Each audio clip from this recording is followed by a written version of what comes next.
Assalamualaikum warahmatullahi wabarakatuh. Perkenalkan nama saya Muhammad Hasan Fuadi dari kelas 12 MIPA 3 nomor urut 15. Kali ini saya mendapatkan kesempatan untuk berbicara sedikit tentang sekolah online. Nah, sekolah online ya, pasti banyak, protes dari anak-anak, dari guru, dan masyarakat lainnya. Banyak yang mengeluh tentang sekolah online. Mungkin dari mereka mengeluh karena, belum bisa membandingkan ketika sekolah itu tidak ada. Coba aja bayangkan nih, apabila sekolah online tidak diadakan, alias ya kita sama sekali nggak sekolah, ataupun ya kita nganggur di rumah gitu. Nah mungkin, ada beberapa yang membuat para masyarakat ini menjadi kesal adanya sekolah online. Misalnya pembelajaran menjadi kurang serius ataupun kurang mudah untuk dipahami.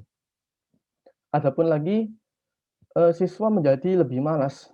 Ya bayangkan aja kita sekolah, di samping kita ada laptop, ada HP, ada kasur, terus di sebelah ada tetangga yang mungkin ngajak main. Nah, di situ kita mendapatkan, distraction atau pengaruh dari lingkungan sekitar, di mana, kecenderungan kita terhadap belajar itu menjadi berkurang. Nah, di situ mungkin bisa menjadi kekurangan yang fatal untuk sekolah online. Ada lagi masih ada kendala dalam jaringan. Misal, kan nggak semua kota atau wilayah itu mencakup jaringan yang stabil. Ya untung-untungan aja SMA HDJ ini kan di Surabaya, di mana salah satu kota yang terbesar di Indonesia. Coba aja bayangkan kalau di pesisir laut sana. Nah, bisa dibayangkan itu berapa susahnya mencari jaringan. Nggak hanya itu, nggak semua anak di Indonesia ini memiliki perangkat yang bisa dibilang memenuhi kebutuhan. Karena Zoom ini setelah saya periksa memiliki kebutuhan untuk, seperti kamera ataupun spesifikasi yang harus dipenuhi, di mana nggak semua anak Indonesia itu memiliki itu semua. Nah, kalau tadi kan udah jaringan, udah ada lingkungan sekitar, maka yang ketiga ini bisa dikatakan bahwa pembelajaran selama daring ini masih belum efektif. Ya bilang saja, kita bisa membuktikan bahwa, pembelajaran di sekolah ini jika kita bandingkan dengan di Zoom ataupun di Google Meet ataupun di mana saja yang termasuk daring, itu masih belum bisa efektif dalam komunikasi.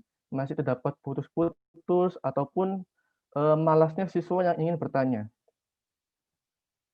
Akan tetapi, nah kita kan tadi udah membahas beberapa isu ya, yang mungkin terjadi di antara kita. Sebenarnya menurut saya sendiri hampir tidak ada perbedaan, sejauh ini selama kita belajar secara daring ataupun biasa disebut online. Mengapa? Yang pertama, tentang apakah sekolah daring itu sama atau beda. Nah, menurut saya sendiri itu bisa dibilang hampir sama loh. Loh kenapa kok Hasan berpendapat seperti itu? Nah, gampangnya gini aja deh, kita mungkin kalau di sekolah ya, kalau misal kita belum paham nih, kita bisa bertanya langsung.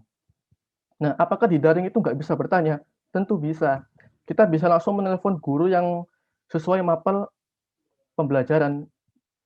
Nah, keseringan saya juga, kalau misal belum paham ya langsung saya chatting tuh para guru yang sesuai mapelnya. Jadi di sini, eee, tergantung pada diri kita masing-masing ya, di mana apakah kita mau untuk bertanya, apakah kita mau untuk berusaha untuk menyelesaikan masalah, atau kita hanya diam saja merenungi atau membiarkan saja serta mengeluh. Yang kedua, mungkin kalau kita sekolah, mulai diadakan sekolah ya, kita bisa melihat para guru itu menulis beberapa catatan di papan yang sangat banyak, yang mungkin bisa membuat para siswa itu menjadi lebih jelas. Nah, di sini menurut saya sendiri, opini saya sendiri itu, hampir sama dengan selama pembelajaran daring itu.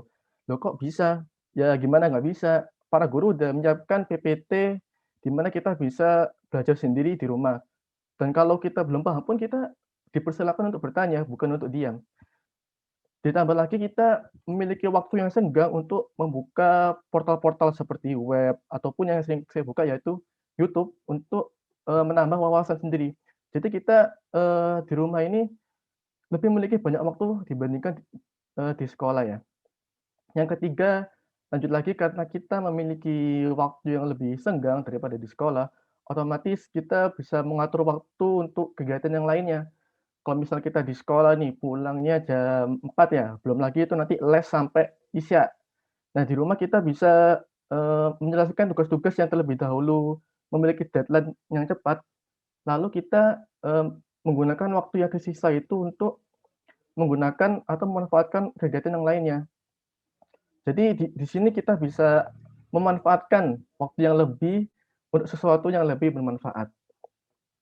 Lantas, apakah semua anak bisa melakukan itu semua?